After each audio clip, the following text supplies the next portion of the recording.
Allora, di nuovo grazie per essere qui. Siamo al quinto appuntamento del Call to Action.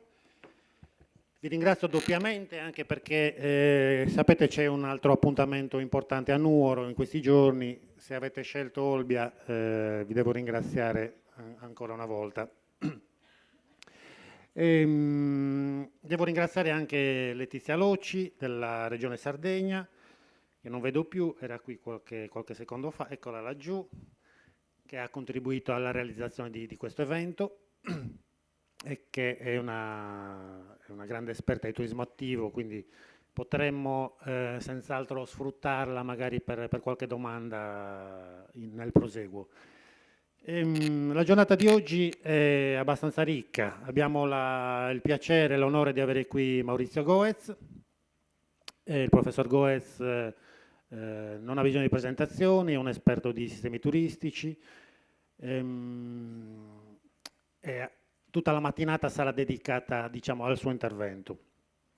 Naturalmente al mio fianco il coordinatore scientifico dell'evento, Joseph Eyark, anche lui non ha bisogno di presentazioni. Lo ringrazio infinitamente per la sua pazienza, per la sua costanza e per gli spunti che ci sta dando di volta in volta. Siamo presenti sui social, come sapete, con la diretta Facebook, per cui se volete andare a condividere. Siamo naturalmente presenti anche su Twitter, grazie a una serie di hashtag che sono poi legati al call to action. Che altro dire?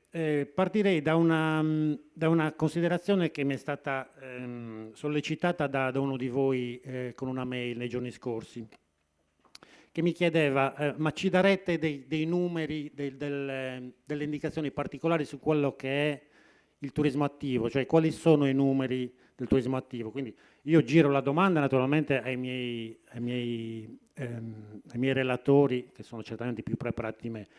Mi sono però preoccupato di chiedere ad un altro nostro consulente, che è Dirk Schmucker, il capo delle ricerche della Rise Analisi tedesca, che è l'ente che più di tutti lavora sulla definizione del traffico dei viaggiatori tedeschi verso il Mediterraneo, e mi sono fatto dare qualche dato che adesso vi do molto, molto velocemente.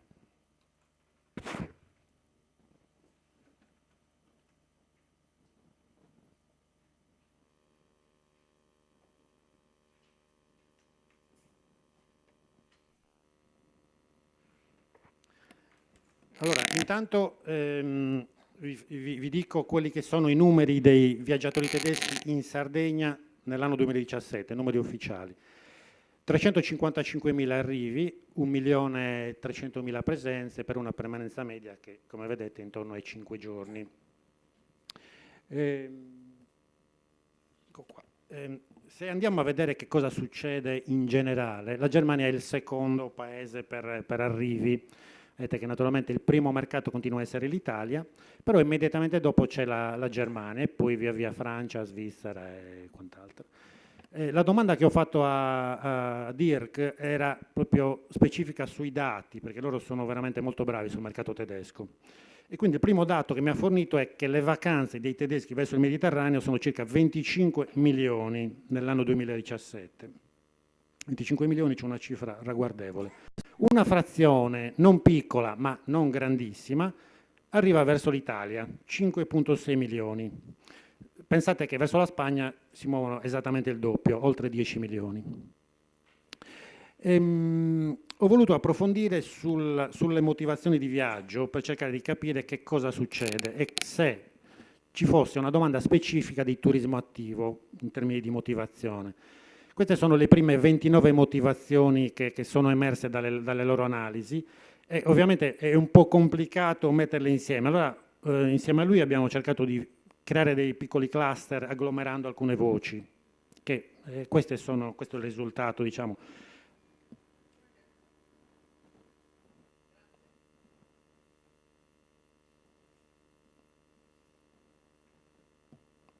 Quindi motivazioni di viaggio.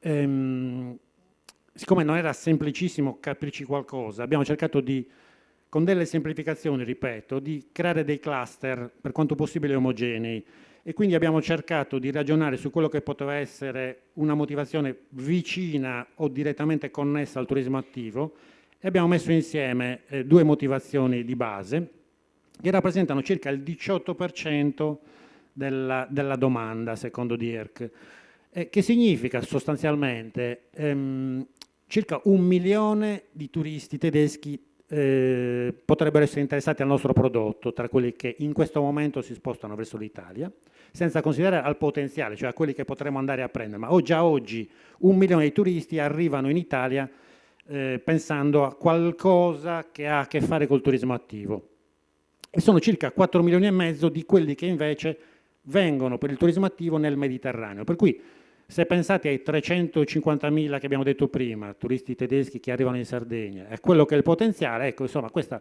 mi sembrava una buona base di partenza, pensando che ci stiamo limitando al solo mercato tedesco, e in realtà il mercato è molto più ampio, è tutta l'Europa e anche oltre. Tourism Call to Action, 7 incontri formativi per la crescita turistica della destinazione Sardegna. Iscriviti su www.aeroportodiolbia.it.